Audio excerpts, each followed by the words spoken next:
नमस्कार, मी सुशील कुलकर्णी आणि पुन्हा एकदा तुम्ही पाहताय अॅनालायझर न्यूज मराठी. होय, आपल्या सगळ्यांसाठी ही आनंदाची बातमी मी घेऊन आलोय. अॅनालायझर रिस्टोअर झालाय. मला या विषयावर काहीही बोलण्याआधी आज फक्त सगळ्यांचे आभार मानायचे आहेत. सगळ्यांचे आभार मानायचे. आपण सगळ्यांनी जे प्रेम दाखवलं, जे व्यक्त केलं, त्या सगळ्यांच्या विषयीचे. म्हणजे मराठी युट्यूबरच्या विश्वामध्ये अनेकांनी अॅनालायझरचं हॅक होणं आणि त्यावर जे भाष्य केलंय ते मला पुरेपूर सुखावून गेलं. आणि पुढच्या काळामध्ये आपण सगळे अशीच एक मूठ बांधून काम करत राहू. विचारधारा भिन्न भिन्न असू शकेल, मतांतर असू शकतील, मतं वेगवेगळी असू शकतील, पण आपण सगळेच एकत्रपणे काम करू शकतो. म्हणजे आमच्या संभाजीनगरचा ज्ञानेश्वर शिंदे किंवा अन्य युट्यूबर्स, आमचे आबा माळकर, अनय जोगळेकर आणि आमचे खास मित्र प्रभाकर सूर्यवंशी. प्रभाकर सूर्यवंशीचा याविषयी पहिल्यांदा उल्लेख केला नाही की प्रभाकरांच्यासाठी मी आणि माझ्यासाठी प्रभाकर यांनी करणं हा काही करणं हा उल्लेखाचा विषय असू शकत नाही. तो दिल की बात होती है, तो मनाशी निगडीत विषय असतो. त्यामुळं त्याच्याविषयी काही मी फार बोलणार नाही. अर्थात प्रत्येकाने, म्हणजे आमचे न्यूज डंकाचे दिनेश कांजी यांनी तर मला ब्रँड घोषित करून टाकलं. त्यामुळं त्या सगळ्यांचे मी मनपूर्वक आभार मानतोय. आणि त्यानंतर वेळ येते ती त्या लोकांची ज्यांनी प्रचंड प्रेम केलं. प्रचंड म्हणजे खरं तर तुमच्या या प्रेमाने मी चिंब झालोय. नव्हतं वाटत की एवढं समर्थन आपल्याला मिळू शकेल. म्हणजे आमच्या पद्मजाताईंनी स्वतंत्र व्हिडिओ केलाय, प्रत्येकाने इंडिव्हिज्युअली मला संपर्क केलाय, कितीतरी फोन कॉल झालेत. प्रत्येकाच्या भावना वेगवेगळ्या होत्या. अॅनालायझर टिकलं पाहिजे असं त्यांना वाटत होतं. त्यामुळं अॅनालायझर सुरू होताना मी बंद झाल्यावर आपलं अॅनालायझर बंद झालं असं म्हणालो होतो. आता म्हणतोय हे तुमचं अॅनालायझर सुरू झालंय. होय, हे तुमचं अॅनालायझर झालंय. हे सामान्य प्रेक्षकांचं अॅनालायझर झालंय.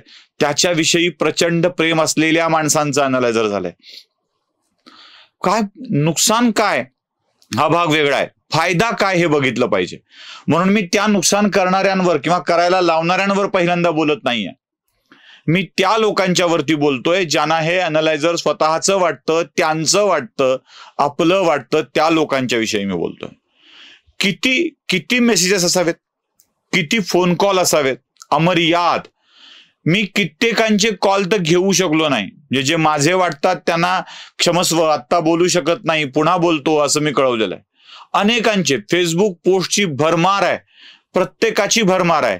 पण अंततः यश आलंय ते टप्प्याटप्प्याने येत आहे. 4,500 व्हिडिओ अॅनालायझर वरती आहेत. त्याच्यापैकीचे आत्ता कुठे 1,500 व्हिडिओ रिकव्हर झालेत. म्हणजे अजून काही व्हिडिओ यायचे राहिलेले आहेत. सबस्क्रायबरची संख्या 30 राहिलेली आहे. ॲडसेन्सचं अकाउंट आता पुन्हा एकदा कनेक्ट करून त्याला पुन्हा परत जोडावं लागणार आहे. अनेक तांत्रिक प्रक्रिया आहेत, अनेक तांत्रिक प्रक्रिया त्या पार होत राहतील. या सगळ्यांचे आभार मानत असताना मला दोन व्यवस्थेचे आभार मानणं आवश्यक आहे. दोन व्यवस्थेचे आभार मानणं आवश्यक आहे. त्यातली एक म्हणजे महाराष्ट्राचं सायबर क्राईम. या सायबर क्राईमचे प्रमुख जे यशस्वी यादव आहेत त्यांचं मी विशेष आभार मानतो. शिंत्रे नावाचे एक IPS अधिकारी आहेत, त्यांचेही मी विशेष आभार मानतो. आणि त्यांच्या खाली काम करणाऱ्या टीमचे मी खास करून आभार मानतो, जे सतत माझ्या संपर्कात होते आणि मला सांगत होते की डोंट वरी, चॅनल रिकव्हर होईल. काही प्रोसेस फॉलो करायला सांगत होते, सगळं सांगत होते. आणि त्या सगळ्या सायबर क्राईम विभागाचे मी मनस्वी आभार मानतोय, ज्यांनी माझ्या या चॅनल हॅकिंगसाठी संपूर्णतः सहकार्य केलंय. सॅल्यूट, आभार शिंत्रे साहेब आणि तुमची टीम. सॅल्यूट यशस्वी यादव साहेब आणि तुमची टीम. तुमचे मनपूर्वक आभार. म्हणजे महाराष्ट्राच्या सायबर क्राईम विभागाला एखादं चॅनल हॅक झालं असेल तर ते मिळवण्यासाठीचा 48 तासाचा कालावधी पुरेसा आहे हे दाखवण्यासाठीचं हे माध्यम आहे. माझे तर 2 चॅनल हॅक झाले होते आणि दोन्ही चॅनलला रिकव्हर केलं गेलेलं आहे. मध्ये हॅकर परवडले पण सल्लागार आवर अशी अवस्था आली होती. या सल्लागारांनी दिलेला प्रत्येक सल्ला मी नोट डाऊन करून ठेवलाय. काय काय करता येऊ शकतं म्हणजे त्याची इतकी लांबलचक यादी आहे की ती सगळी यादी मी आता फॉलो करणार आहे. म्हणजे एकाच मोबाईलवरती सगळ्या चॅनलचा ऍक्सेस नको, एकाच मेलला सगळ्या नको, हे सगळं आता व्यवस्थित करून ठेवलंय.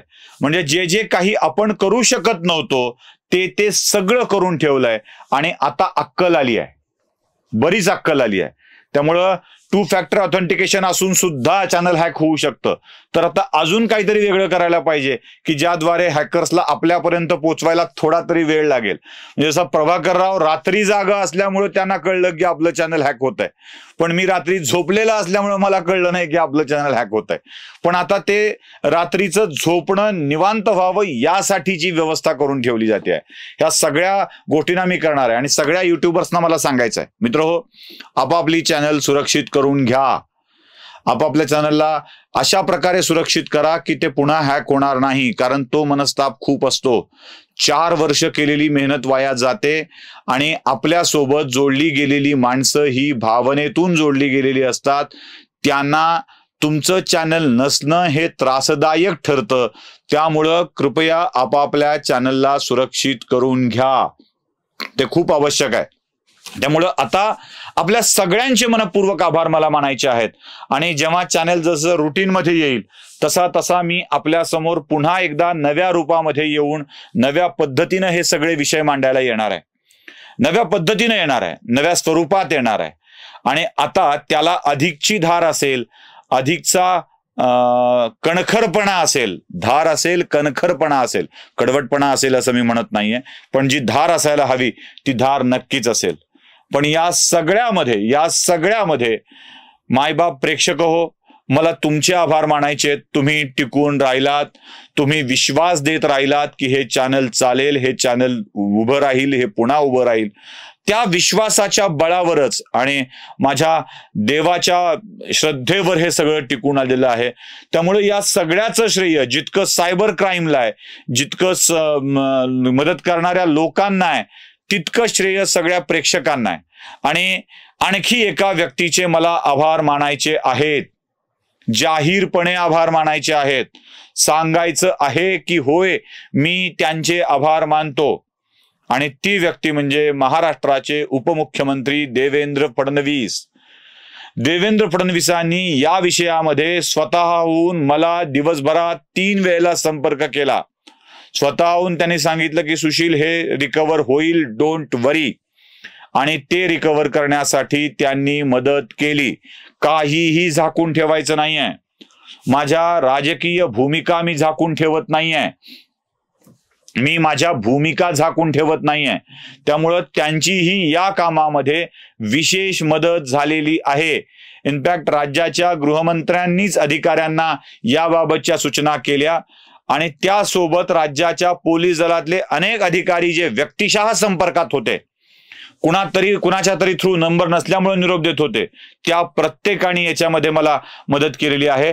त्या सगळ्यांचे मनपूर्वक आभार मानायचे आहेत. आणि तुमचा सुशील कुलकर्णी, तुमचं अॅनालायझर पुन्हा एकदा नव्या जोमाने कामाला लागेल.